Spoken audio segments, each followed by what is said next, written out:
So next topic है हमारा classical dichotomy and monetary neutrality. ठीक है, तो इस टॉपिक को समझने के लिए पहले हम लोगों को दो एट्रीब्यूट समझने पड़ेंगे। एक होता है नॉमिनल वेरिएबल, एक होता है रियल वेरिएबल।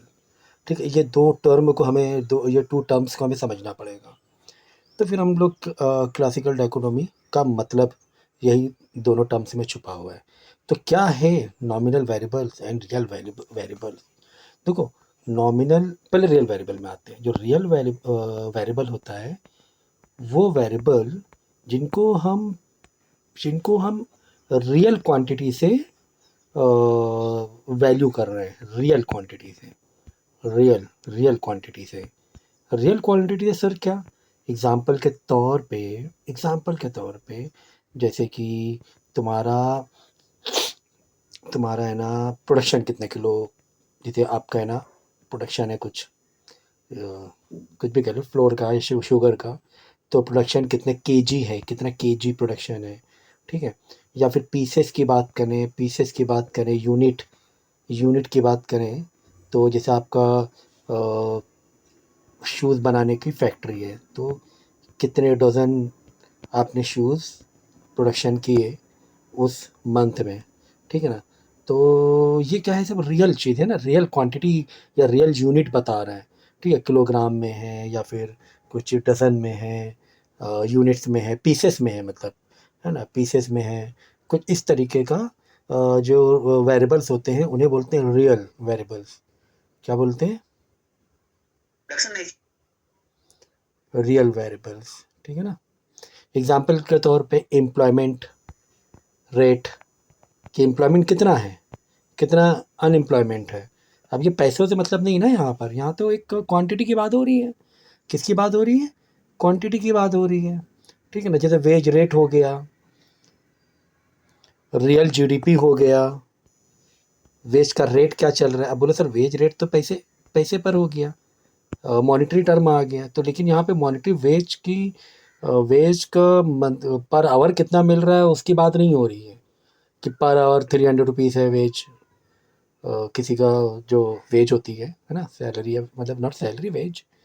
ठीक है, ये तो मॉनिटरी टर्म हो गया, लेकिन हम वेज क्वांटिटी की उसकी बात नहीं कर रहे ना, मॉनिटरी टर्म की बात नहीं, हम रेट की बात कर रहे हैं। रेट कि कितना परसेंटेज बढ़ा है, कितना परसेंट घटा हुआ है, उसकी बात कर रहे हैं। रियल जीडीपी हो गया, क्या हो गया? रियल। मुझे लगता है यहाँ पे चलाने के लिए मुझे पेन की ज़रूरत पड़ेगी, तभी अच्छा ये मार्किंग ये चलेगा। Real GDP sir, real GDP मतलब किसी का कंट्री का प्रोडक्शन कितना है क्वांटिटी में, not in monetary terms, not in monetary terms, in quantity, कि इतना केजी ये है, इतना प्रोडक्शन कपड़े का है ना, इतना प्रोडक्शन केमिकल्स का है, या कहीं पर ऑयल का ये है रिफाइनरी, तो इतना ऑयल का प्रोडक्शन है नेचुरल रिसोर्सेज में। तो ये सारे क्या हो गए? रियल वेरिएबल हो गए। ठीक है ना, ये तो लिख लेना, आप नोट करते रहना। ओके, तो अगर हम बात करें नॉमिनल की, यहाँ पे देखो नॉमिनल वेरिएबल्स, तो नॉमिनल जो वेरिएबल्स होते हैं जो मॉनेटरी टर्म्स में, चलो यहीं से ही चार्ट निकाल दें, जो मॉनेटरी टर्म्स में होता है। मॉनेटरी टर्म्स में सर क्या, एग्जांपल के तौर पे आपकी सैलरी कितनी मंथली है, ठीक है, या नॉमिनल जीडीपी कितनी है, नॉमिनल जीडीपी मतलब रुपीस में कितने हैं, इतने डॉलर है, इतने मिलियन डॉलर है, इतने बिलियन डॉलर्स है, इतना ट्रिलियन डॉलर्स है। यूएसए में की जीडीपी ट्रिलियन में चल रही है ना। तो ये हो गया मॉनेटरी टर्म्स में जो चीज़ होती हैं नॉमिनल होती हैं। जो मॉनेटरी टर्म्स में होती है वो क्या होती है? नॉमिनल्स होती है। एग्जांपल के तौर पे प्राइस इंडेक्स जो भी है, इन्फ्लेशन हुआ या प्राइस इंडेक्स हुआ, ठीक है ना, ये चीज़ें किस में हो गई? ये भी हो गई आपकी नॉमिनल वेरिएबल जो मॉनेटरी टर्म्स में हो। किस में हो? मॉनेटरी टर्म्स में हो। ठीक है ना।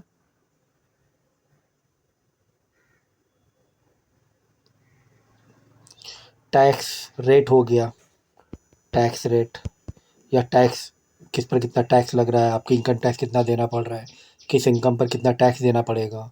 तो ये भी क्या हो गया, सब ये सब क्या है? नॉमिनल वेरिएबल्स हैं। ये बात समझ में आ गई? जो मॉनेटरी टर्म से भी वैल्यू कर सकते हैं नॉमिनल है, जो रियल क्वांटिटी होती है वो होता है रियल वेरिएबल। अब ये डाइकोटोमी क्या है?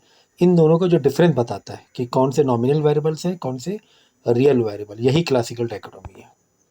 समझ आइए, मतलब इसी कॉन्सेप्ट को क्लासिकल डाइकोटोमी कहते हैं, डाइकोटोमी कहते हैं, ठीक है ना।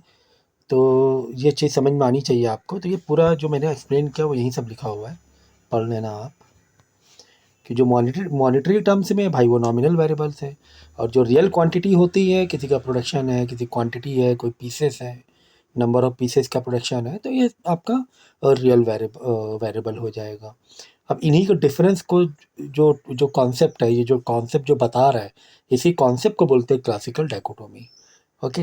अब एक इम्पॉर्टेंट चीज़ हमें समझनी पड़ेगी कि रियल जो वेरिएबल्स होते हैं वो इफ़ेक्ट डाल देते हैं किसको? नॉमिनल वेरिएबल्स को। ये इफ़ेक्ट डाल देंगे नॉमिनल वेरिएबल्स को, ठीक है ना, ये इफ़ेक्ट डाल देंगे।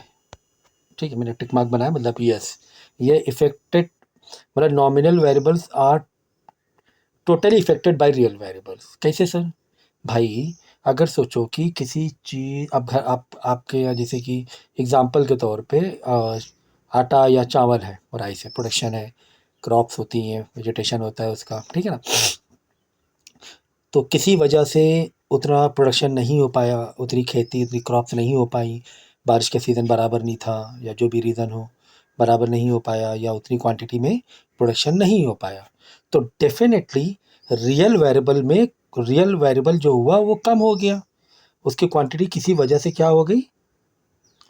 कम प्रोडक्शन हुआ। तो रियल वेरिएबल की वजह से उन, क्या जो प्राइस है पर केजी, पर पीसेस, वॉटेवर, उसकी नॉमिनल वैल्यू में फ़र्क पड़ जाएगा।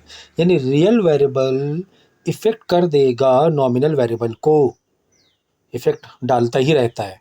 जो भी इसकी वैल्यू, जो प्राइस के टर्म में जो भी वैल्यू कम ज़्यादा हुआ करती है ना, जैसे पेट्रोल हुआ, डीज़ल हुआ, या दूसरे जो भी चीज़ें हुई, प्रोडक्शन वाली चीज़ें होती है, नेचुरली जो जिनका नेचुरल रिसोर्सेज से जो चीज़ प्रोडक्शन हो रही है, या फैक्ट्री में हो रही है प्रोडक्शन, जो भी हो, टेक्नोलॉजी से या मशीन से। पॉइंट इज़ व्हाट, कि अगर उसकी क्वांटिटी, उसका प्रोडक्शन कम हो रहा है, तो नॉमिनल वेरिएबल यानी उसकी नॉमिनल वैल्यू क्या होगी? ज़्यादा हो जाएगी, कि मार्केट डिमांड बढ़ जाएगी, और उसका प्राइस के टर्म में वैल्यू ज़्यादा हो जाएगी, क्योंकि रियल वेरिएबल इफेक्ट डालता है नॉमिनल वेरिएबल को, ठीक है ना। और लेकिन नॉमिनल वेरिएबल जो होता है, नॉमिनल वेरिएबल वो रियल वेरिएबल को इफ़ेक्ट नहीं डालेगा, रियल वेरिएबल को इफ़ेक्ट नहीं डालेगा, ठीक है ना, याद रखना। कैसे सर? भाई अगर किसी भी चीज़ का प्राइस तुम बढ़ा दो, समझो प्राइस मैंने बढ़ा दिया, डीजल का प्राइस बढ़ा दिया मैंने, तो डीजल का या पेट्रोल का प्राइस बढ़ाने से पेट्रोल ज़्यादा थोड़ा प्रोडक्शन होने लगेगा, वो कांस्टेंट रहेगा।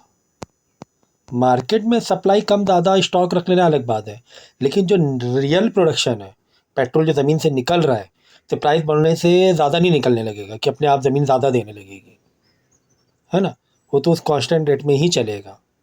तो यहाँ पर जो नॉमिनल वेरिएबल है वो रियल वेरिएबल पर इफ़ेक्ट नहीं डाल पा रहा है, नहीं डालेगा, ठीक है ना, क्योंकि जो नॉमिनल वेरिएबल है वो प्रोडक्शन के ऊपर डिपेंड करता है। ओके। तो जो भी नेचुरल रिसोर्सेज से जो भी हमें प्रोडक्शन मिलता है, जो भी प्रोडक्ट्स मिलते हैं, वो नॉमिनल वेरिएबल उसका इफेक्ट नहीं डालता है, ठीक है ना। उसके प्राइस आप कम ज़्यादा कर दो तो कोई इफेक्ट नहीं डालेगा, और रियल वेरिएबल ज़रूर डाल देगा। रियल वेरिएबल डाल देता है और इन्फ्लेशन आ जाता है, रियल वेरिएबल डाउन हुआ, इन भाई रियल वेरिएबल कमी हो गई तो क्या हो जाएगा? इन्फ्लेशन हो जाएगा, चीज़ें महंगी हो जाएंगी, तो नॉमिनल वेरिएबल पर इफेक्ट, नॉमिनल वेरिएबल्स पर इफेक्ट पड़ जाएगा, ठीक है ना। तो ये चीज़ थी, और इसी को, ये जो टर्म मैंने बताया, इसी को बोलते हैं मॉनिटरी न्यूट्रलिटी, ठीक है, इसी को बोलते हैं मॉनिटरी न्यूट्रलिटी। एग्जाम्पल के तौर पे, जैसे कि अगर मैं एक सीक्वेंस बताऊं आपको, जैसे यही वाला इफेक्ट और नॉट इफेक्टेड वाला,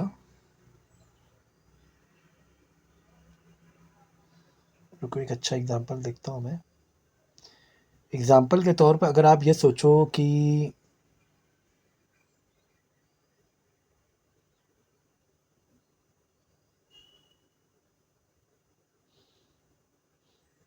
एक मिनट, अच्छा एग्जाम्पल देखना पड़ेगा जिससे और अच्छे समझ में आ जाए। अब एग्जाम्पल के तौर पे अगर हम ये देखना चाह रहे हैं कि नॉमिनल जो वेरिएबल्स हैं वो रियल में डालते हैं इफेक्ट नहीं डालते, कुछ अच्छा एग्जाम्पल से, तो एग्जाम्पल के तौर पे से मनी को मैंने पकड़ लिया क्योंकि मनी से ही रिलेटेड है ना, कि चलो यार मनी को आगे पीछे करके देखें, मनी सप्लाई को, कि देखते हैं कि रियल में कुछ इफेक्ट हो रहा है। तो मैंने क्या किया, मैंने किया मनी सप्लाई को बढ़ाया, समझो देखेंगे कि रियल में कुछ असर पड़ता है कि नहीं पड़ता है। मैंने मनी सप्लाई को बढ़ा दिया। जब मनी सप्लाई बढ़ जाएगा तो क्या होगा, मार्केट में डिमांड बढ़ जाएगी, क्यों, लोगों का पैसा आ जाएगा, मार्केट डिमांड बढ़ जाएगी। ओके, मार्केट डिमांड बढ़ जाएगी। जैसे आप मनी सप्लाई आप बढ़ाते हो ना, तो मनी की जो वैल्यू होती है वो कम हो जाती है, पता है आपको कि वैल्यू कम हो जाएगी। हर एक का पैसा हर एक का पैसा है ना, मनी की वैल्यू कम बढ़ जाएगी क्योंकि डिमांड बढ़ जाएगी और इन्फ्लेशन बढ़ जाता है। क्या बढ़ जाता है, इन्फ्लेशन। क्योंकि भाई ये तो मैं कई बार बता चुका हूँ आपको कि सामान जो है, गुड्स तो उतनी है। खरीदार अब 20 लोग, पहले 10 खरीदार थे, अब 20 लोग आ गए शॉपकीपर के सामने, सेलर के सामने। वो सोचे 20 लोग आ गए, चलो यार हम तो रेट बढ़ा दे रहे, हम तो रेट बढ़ा देंगे फिर, वो वही यही करेगा ना वो। तो इसलिए हम कह रहे हैं कि इन्फ्लेशन क्या हो जाएगा, बढ़ जाएगा। अब इन्फ्लेशन बढ़ने से जो रियल जो सप्लाई है, रियल जो गुड्स है, उसमें क्या कुछ फ़र्क पड़ा? कोई फ़र्क नहीं पड़ा। प्रोडक्शन में कुछ फ़र्क ही नहीं पड़ा। प्रोडक्शन में कोई भी फ़र्क नहीं पड़ा। एम्प्लॉयमेंट में कोई फ़र्क पड़ा क्या? नहीं पड़ा। एग्जांपल के तौर पे चलो एम्प्लॉयमेंट वाले ले लें। मनी सप्लाई बढ़ा दी हमने, मनी पैसे है ना, प्रोड्यूसर के पास पैसे ज़्यादा आ गए। उसने क्या, अच्छा वेज रेट जो होता है 2 टाइप के होते हैं, एक रियल वेज रेट होता है, एक नॉमिनल वेज रेट होता है। ठीक है, रियल वेज रेट अगर बढ़ रहा है मतलब कि जो जो लेबर है उसकी परचेजिंग पावर बढ़ रही है, तो वो रियल वेज रेट बढ़ गया। नॉमिनल वेज रेट बढ़ने वाले पैसे तो बढ़ गए, लेकिन उधर महंगाई भी ज़्यादा थी, उतना ही वो सामान खरीद पा रहा है। पहले जो 1000 रुपये में खरीद पा रहा था, अब वो 1200 में खरीद पा रहा है। तो नॉमिनल फिर नॉमिनल वेज रेट हो जाएगा। तो मनी सप्लाई बढ़ाने से प्रोड्यूसर के पास पैसे ज़्यादा आ गए। उसने क्या किया, अपने लेबर को खुश करने के लिए वेज रेट बढ़ा दिया। उसने वेज रेट बढ़ाया तो लेबर में पैसे ज़्यादा आ गए। जब पैसे ज़्यादा आ जाएंगे तो इन्फ्लेशन बढ़ जाएगा, इन्फ्लेशन बढ़ जाएगा। अच्छा, जब वेज रेट बढ़ेगा तो साथ में आपकी जो नॉमिनल जीडीपी है, क्योंकि नॉमिनल जीडीपी में जो मॉनेटरी टर्म्स में जीडीपी देखा जाता है, नॉमिनल जीडीपी में वो यही सब देखा जाता है, कौन किसकी कितनी इनकम है पैसे के टर्म में, किसकी कितनी इनकम है, किसकी कितनी सैलरी है, इसे बोलते हैं सब नॉमिनल जीडीपी में। जिस कितना किसका प्रॉफिट हो रहा है, इनकम के सोर्स वे, सैलरी, वेजेस, वो उससे नॉमिनल जीडीपी में काउंट होता है, मतलब मॉनेटरी जीडीपी में काउंट होता है। तो वो जीडीपी इन मनी टर्म में तो बढ़ती हुई दिखाई देगी, लेकिन रियल जीडीपी नहीं बढ़ेगी, रियल जीडीपी नहीं बढ़ेगी। अब वेज रेट बढ़ने से क्या एम्प्लॉयमेंट बढ़ गया है क्या? एम्प्लॉयमेंट कहाँ बढ़ा? वेज रेट बढ़ाया उसने, 1000 के 1200 रुपये देने लगा प्रोड्यूसर, नौकरी ज़्यादा थोड़ी ना दे दी। एम्प्लॉयमेंट एम्प्लॉयमेंट क्या हो गया, ये रियल जी ये आ गया, वेरिएबल्स हो गया, एम्प्लॉयमेंट नहीं बढ़ा आपका। तो मनी सप्लाई मतलब हमने नॉमिनल को पकड़ा और नॉमिनल से पकड़ कर एक सीक्वेंस बनाया और कोशिश की कि यार रियल में कुछ इफेक्ट होता है क्या? नहीं हुआ। नॉमिनल जीडीपी तुम्हारी बढ़ गई मनी सप्लाई बढ़ाने से, लेकिन रियल जीडीपी, प्रोडक्शन, एम्प्लॉयमेंट, इन सब में कुछ फ़र्क ही नहीं पड़ा। तो ये चीज़, यही है तुम्हारा मॉनेटरी न्यूट्रलिटी। ठीक है, नीचे वीडियो भी दिए हुए हैं तो वो देख के थोड़ा और समझ सकते हो। नेक्स्ट हमारा जो टॉपिक है, ये फुल पेज में क्यों नहीं आ रहा है?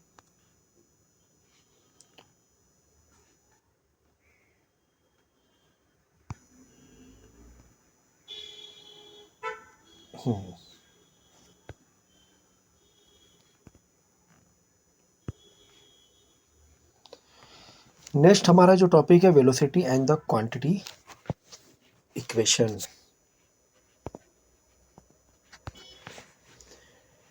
So, for another perspective of the quantity theory of money, consider the following question: how many times per year is typical dollar bill used to pay newly produced goods or service? ठीक है, the answer is given by the variable called velocity of velocity money। मतलब ये होता है कि कितना purchasing और selling बोले कितने बिल बन रहे हैं, कितना परचेज और सेल हो रहा है, किस स्पीड से हो रहा है, कितना ज़्यादा हो रहा है या कितना कम हो रहा है। तो यही क्या है, वेलोसिटी ऑफ मनी है। बोला मतलब वेलोसिटी का मतलब जानते हो ना, एक फ्रिक्वेंसी, किस फ्रिक्वेंसी में कितना कितना ज़्यादा ट्रांजैक्शन कितने ज़्यादा हो रहे हैं, कितने कम ट्रांजैक्शन हो रहे हैं, इसी को बोलते हैं वेलोसिटी ऑफ मनी। तो यहाँ पे फिजिक्स का एक एग्जांपल भी दिया हुआ, तो मैंने बता दिया आपको। तो velocity money is calculated by dividing the nominal value of output, that is nominal GDP, by the quantity of money.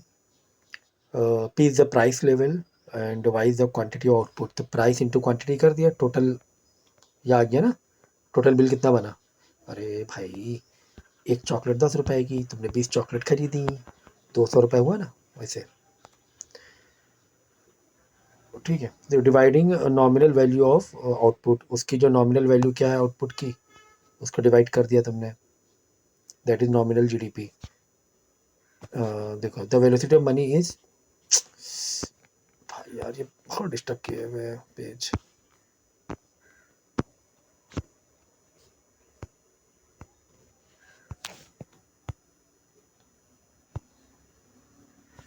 Okay,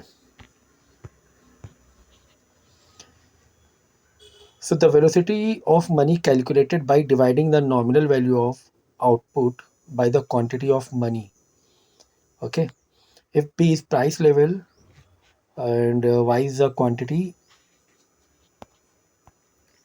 of output, that is real GDP, and M is the quantity of money, then velocity will be this। ठीक है, जो भी quantity of money, जो money supply है country में, उसको divide, उससे divide करो, किसको डिवाइड करो, नॉमिनल जीडीपी को। नॉमिनल जीडीपी सर क्या होता है भाई, प्राइस इनटू क्वांटिटी, कितनी क्वांटिटी गुड प्रोड्यूस हुई और उसका प्राइस क्या था, तो टोटल आ गया ना, टोटल बिल बना ना एक तरीके से, है ना।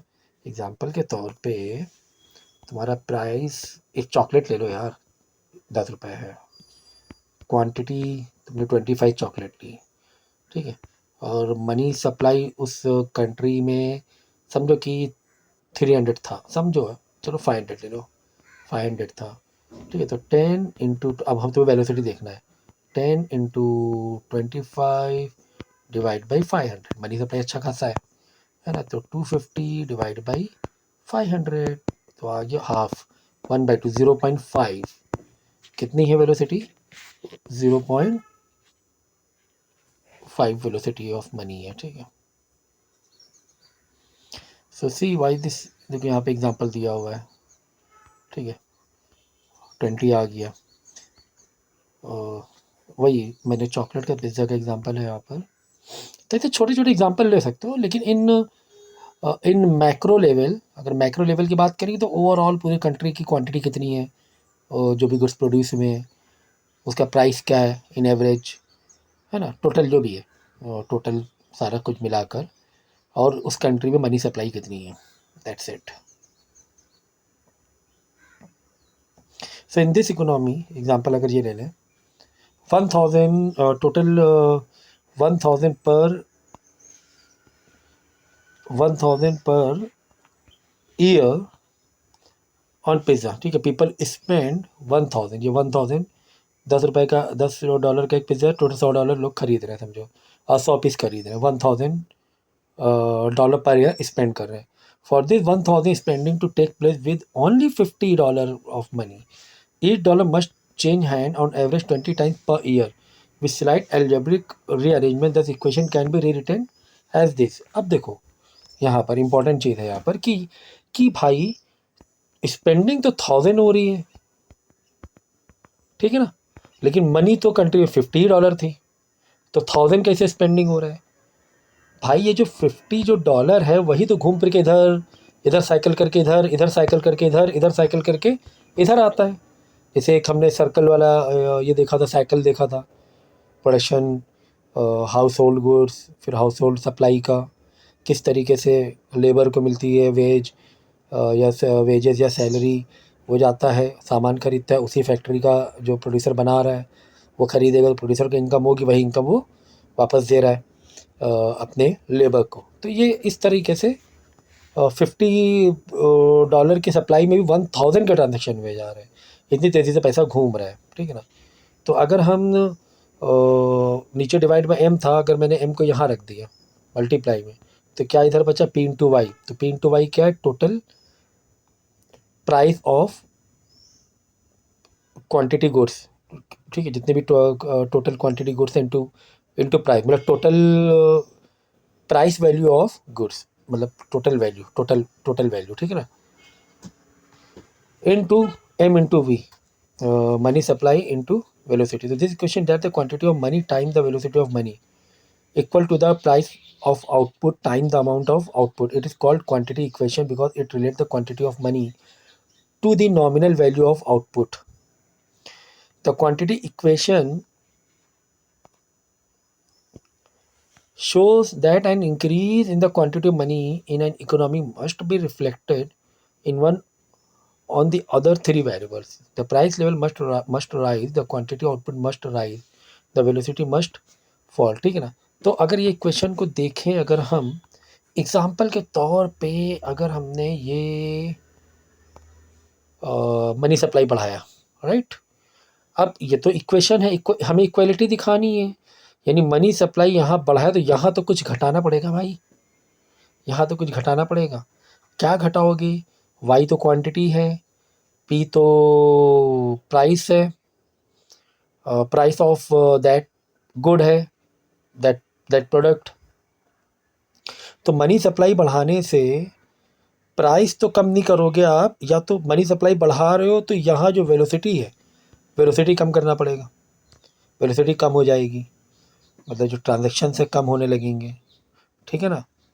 तो यहाँ पे देखिए the quantity equation shows that an increase in the quantity of money in economy must be reflected one of the three variable, किसी तीन वेरिएबल में इफेक्ट पड़ेगा, ठीक है ना। चाहे इसमें या तो आप देखो, अब यहाँ से समझना बात को, जैसे मनी था तुम्हारा 10 इंटू वेलोसिटी था 50 हो रहा है, यहाँ पे प्राइस था 25 और क्वांटिटी थी 2 रुपीज़, 50-50 हो गया ना, हो गया सर। अब देखो मैंने अगर मनी सप्लाई बढ़ा दिया, मैंने मनी सप्लाई कर दिया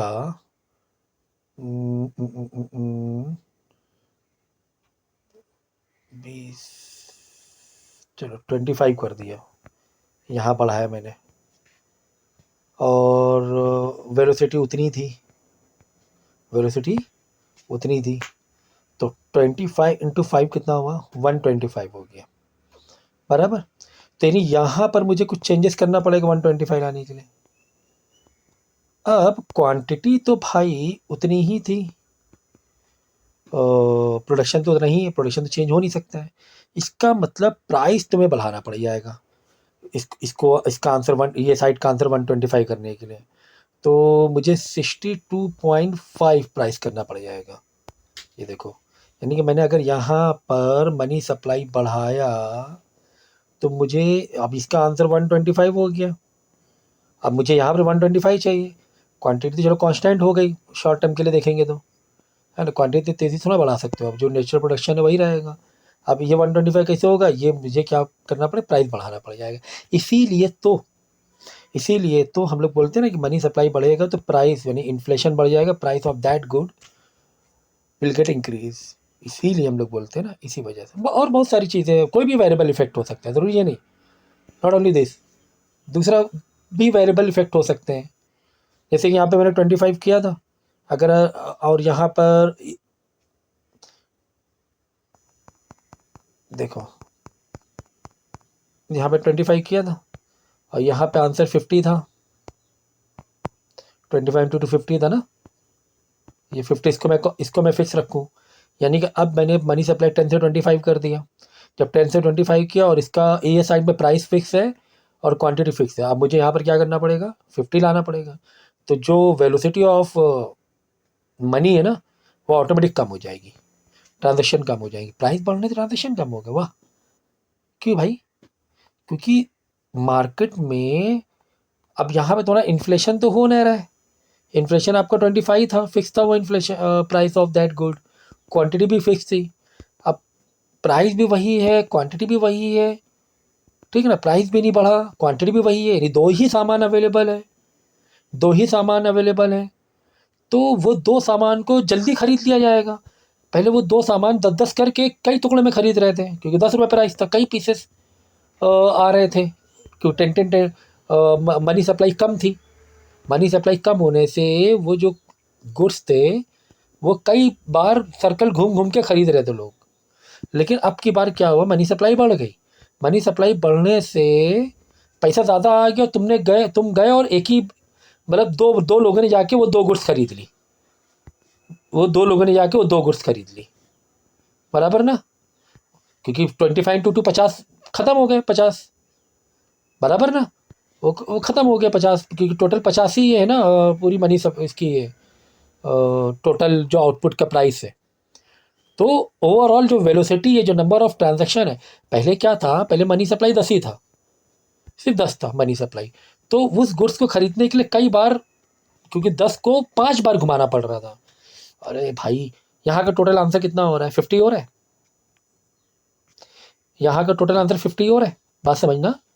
अब इसको मैंने क्या रखा, फिक्स रखा, और यहाँ मनी सप्लाई सिर्फ 10 है। अब इसको 50 पूरा करना है, क्योंकि टोटल आउटपुट अवेलेबल जो है, टोटल आउटपुट का प्राइस जो अवेलेबल है मार्केट में, वो 50 है। अब इसको 10 रुपये से पूरा करना है, तो 10 रुपये कितने बार घुमाना पड़ेगा, 5 बार घुमाना पड़ेगा। वेलोसिटी बढ़ेगी ना, 5 बार घुमा घुमा के 50 को पूरा करना पड़ रहा है, 50 रुपीज़ को पूरा करना पड़ रहा है। अब प्राइस तुमने क्या कर दिया, मनी सप्लाई बढ़ा दी, 25 कर दिया है। अब तो इसको 50, ये तो 50 फिक्स है, प्राइस भी फिक्स है और क्वांटिटी फिक्स है। अब ये 25 दो दो बार ही घूम पाएगा पैसा, वेलोसिटी कम हो गई, क्योंकि 25 इंटू 50 होगा ना, सिर्फ 2 ही बार में 50 रुपये ख़त्म हुए जा रहे हैं, 2 ट्रांजेक्शन में। तो इस तरीके से अगर इधर का फिक्स है और इधर का तुमने मनी सप्लाई बढ़ाई, तेरी वेलोसिटी में भाई कुछ ना कुछ छेड़खानी करना पड़ेगा। या इससे पहले वाले एग्जांपल में कि वेलोसिटी भी उतनी रखी हमने, प्राइस, मनी सप्लाई बढ़ा दी हमने, तो डेफिनेटली फिर यहाँ पे प्राइस भी बढ़ाना पड़ रहा था, जैसे पहले वाले एग्जांपल में। तो इस तरह कोई ना कोई वेरिएबल में चेंजेस होता रहता है। यही देखो, nominal GDP, quantity money, velocity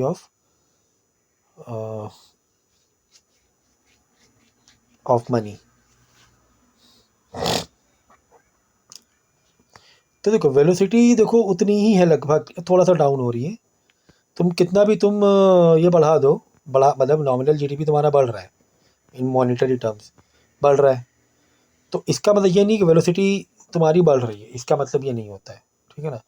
क्योंकि तुमने क्या किया, तुमने अगर किसी चीज़ का प्राइस बढ़ा दिया तो उल्टा वेलोसिटी कम हो गई थी, ठीक है? अभी मैंने एग्जांपल जस्ट दिया, क्योंकि वो अगर price price and quantity constant है तो वेलोसिटी उल्टा कम तुम्हारी करनी हो जाएगी, क्योंकि पैसा कम घूमेगा मार्केट में, ठीक है ना? हाँ, अगर प्राइस भी बढ़ रहा है मनी सप्लाई के साथ में, इन जनरल इन्फ्लेशन होता है, तो इधर फिर वेलोसिटी तुम्हारा कांस्टेंट रह सकता है। जिससे पहले एग्जांपल में मैंने बताया था कि अगर तुम्हारा 10 इंटू 5 था और यहाँ पे 25 इंटू 2 था, तो अगर मैंने मनी सप्लाई 25 कर दिया, इसको मैंने लगभग फिक्स रखा, या चलो वेलोसिटी थोड़ा कम कर दिया, अब ये 100 हो गया, अब ये साइड तुम्हें 100 लाना है, ठीक है? ये तुम्हारा 2 ही था, क्वांटिटी प्रोडक्शन नहीं बदला जाता है, रियल जीडीपी होता है। अब इसको 100 लाने के, इसको 50 करना पड़ेगा, प्राइस को बढ़ाना पड़ेगा, है ना? तो यहाँ प्राइस भी बढ़ा और यहाँ पर मनी सप्लाई भी बढ़ा, है ना? ये प्राइस था, ये मनी सप्लाई था, ये दोनों बढ़ गए, ठीक है ना? लेकिन वेलोसिटी क्या हो गई, थोड़ी सी कम हो गई। तो ये जो एग्जांपल मैंने अभी दिया ना, ये इस ग्राफ से रिलेटेड है। ये ग्राफ से यही यही बता रहा है ग्राफ, कि नॉमिनल जीडीपी भी तुमने बढ़ाया। नॉमिनल जीडीपी मतलब आपने क्या किया कि ये जो था मनी सप्लाई बढ़ने से इन्फ्लेशन हुआ ना, ठीक है ना, वो बढ़ गया, और तुम्हारा ये भी बढ़ गया था, प्राइस भी बढ़ गया था, M2 प्राइस भी बढ़ गया, लेकिन वेलोसिटी थोड़ा सा फिर कम हो गया, जो मैंने एग्जांपल दिया अभी।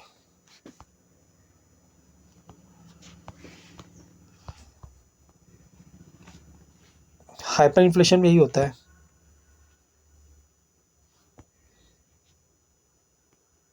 मनी सप्लाई चेंज करोगे, इन्फ्लेशन बहुत तेज़ी से बढ़ जाएगा। ये तो कई बार मैं पढ़ा चुका हूँ। देखो मनी सप्लाई बढ़ाया हमने, प्राइस लेवल बढ़ गया तेज़ी से इस ग्राफ में। ये 2-3 कंट्री का एग्जांपल दिया हुआ है। अब सर एग्जैक्ट ग्राफ क्यों नहीं है हर कंट्री का? सबका भाई टैक्स रेट और बाकी और भी इन्फ्लुएंस चीज़ें हो करती हैं चीज़ें। लाइफस्टाइल है, टैक्स रेट है, सेविंग्स है। माना किसी की मनी सप्लाई बढ़ गई लेकिन वो सेविंग करना चाह रहा है, नहीं स्पेंड करना चाह रहा है, तो इन्फ्लेशन उतना नहीं होगा। एक उतना मनी सप्लाई बढ़ गई, ठीक है, तो लोग स्पेंड करने लगे पैसे ज़्यादा, तो वहाँ पे इन्फ्लेशन बहुत ज़्यादा हो जाएगा।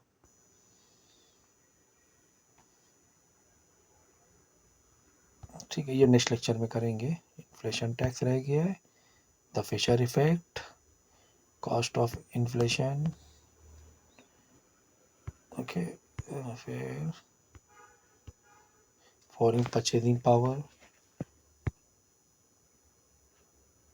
शू लेदर कॉस्ट, मेन्यू कॉस्ट है। चैप्टर थोड़ा सा बड़ा है ये,